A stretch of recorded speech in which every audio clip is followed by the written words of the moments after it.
আসিফ মাহমুদ নামে যে উপদেষ্টা কয়েকদিন আগে ঘোষণা দিয়েছে আয়না ঘর এদেশ থেকে যেন ধ্বংস করা না হয়, ওটা স্মৃতি হিসাবে রেখে দেন। সারা বিশ্বের মানুষ আসবে, মানুষ যেন জানে যে এই পৃথিবীর ময়দানে বাংলাদেশ নামে একটা দেশ ছিল, সেখানে একটা জালেম ছিল। মানুষ কত কঠিন হৃদয়ের হলে আয়না ঘর বানাতে পারে, আমার মাথায় আজও ধরে না। আমান আজমের ঘোষণা শুনেছেন কয়েকদিন আগে? একটা মানুষ কত বড় কষ্ট পেলে কথাগুলো বলতে পারে বলেন? অনেকে বলছে আমরা মাফ করে দিলাম। হ্যাঁ, মাফ করে দিয়েছেন, ঠিক আছে। সারা দেশের 18 কোটি মানুষ যদি মাফ করে দেয়, আয়না ঘর যারা জড়িত ছিল, ব্যারিস্টার আরমানের বউ মাফ করবে না, জীবনও করবে না। আপনি ওই জায়গায় পৌঁছাননি, তাই বুঝতেছেন না। আমি মাত্র কয়েকদিন ছিলাম মাটির নিচে। এতে আচরণ মানুষের, এখানে যারা থাকে এরাও কিন্তু মানুষ। এরা শুধু একটু উপরে উঠবে, পদ পাবে, এই কারণে এত কঠিন আচরণ করতো। মুফতি ফখরুল ইসলাম আমার সাথে ছিল যতদিন, উনি বলছিল ভাই আমারে নিয়ে এই পায়ের ভেতর দিয়ে হাত দিয়ে সামনে যে রড আছে রডের সাথে লাগিয়ে তালা লাগিয়ে দিত। 24 ঘন্টা তালা লাগান। পায়খানা প্রসাবের জন্য মাত্র 1.5 মিনিট সময় দেয়, খাবারের জন্য অতটুকু সময় দিয়ে, তারপরও যে খাবার 3-4টা তরকার দিয়ে মনে হচ্ছে কে মাখিয়ে দিয়েছে। জেলে আমার সাথে পাশাপাশি যখন বেড ছিল, আমারে বলতো হামজা, আমার মাঝে মাঝে মনে হতো আল্লাহ ওরা আমাকে যদি মেরে ফেলে মেরে ফেলো, কিন্তু এটা যদি একটু শুতে দিত। এই যে শুয়ে থাকা, এটা যে কত বড় নিয়ামত আমি ওই 3 মাসে বুঝেছিলাম। একটা দিনও আমাকে কাজ হইতে দেয়নি। 24 ঘন্টা ঘুমালে তাড়াতাড়ি আবার ডেকে দেয়।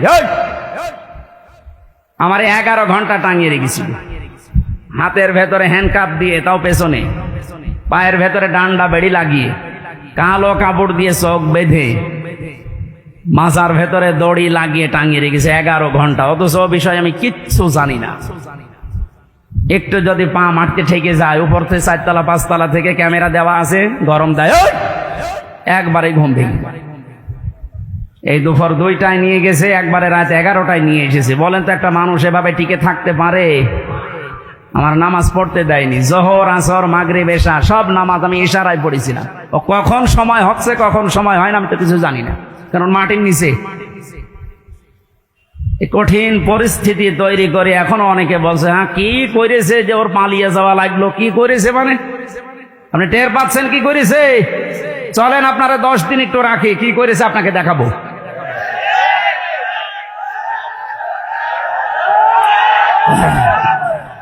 এই জন্যই তো জালেমের বিরুদ্ধে হামজার মামলা না, মামলা কার বলেন?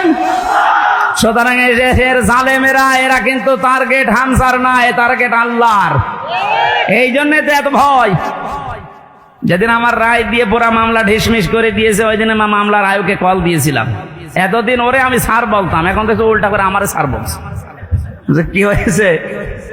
হুজুর মাফ করে দেন। মাফ করে দেন মানে আমারে ধরার পর আমার বাবার কাছ থেকে বলেছিলেন যে আর মামলা দেব না, 50 লাখ 10 লাখ টাকা দেন। আমার বাবা তো গ্রাম্য মানুষ, সঙ্গে সঙ্গে 8 লাখ টাকা দিয়েছে। ওই টাকাটা ফেরত দেন। আপনি মাফ চাচ্ছেন, টাকাটা আগে ফেরত দিয়ে যান, তারপরে মাফ হবে। এই কাউন্টার টেররিজমের যে কয়টা দায়িত্বশীল ছিল, এগুলো মানুষের মধ্যে পড়ে না, এগুলো জানোয়ারের চাইতেও খারাপ। আমি নাম ধরেই বলছি, এই মনিরুল, এই আসাদুজ্জামান, ডিসি মান্নান, হারন তো 3 ইঞ্চি, ওর নাম মুখে উচ্চারণ করাও ঠিক না। এ শয়তান এত উপরে উপরে দেখা তো রিমান্ডে এসে মনে হয়তো তো ফেরেশতা, অথচ ভেতরে ভেতরে যে আলেমদের এত বড় ক্ষতি করিস। ওই যে ছোট হুজুর যেটা মাদানি, ও আমার সাথে প্রথমে 2 মাস ছিল। আমার বলছে হামজা ভাই আমারে নিয়ে গেল রাত 12:30টার দিকে হাতের